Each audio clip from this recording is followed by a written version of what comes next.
How's it going, class? This is Owen Chong here, recording live with the Video Blog 6. So yeah, let's get into it. So number one, quickly define self-disclosure. Self-disclosure refers to instances of openly sharing personal information, including personal preferences, experiences, attitudes, and feelings.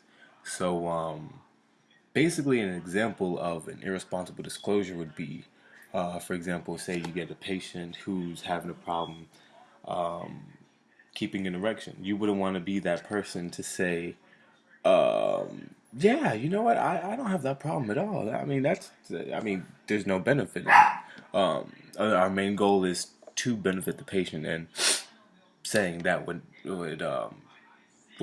not benefit the patient, huh? So many times these statements are incidental, and because it's conversational and we're just chiming in with conversational matters. So on to the next part. Advisement. Advisement is the act of disclosing what one thinks or feels another should do or not do. So when we are providing advice, our only goal is to make the patient feel better. So at times providing advice, you might think you're doing a good job, but hey, it's just fell apart. And I mean, we don't want our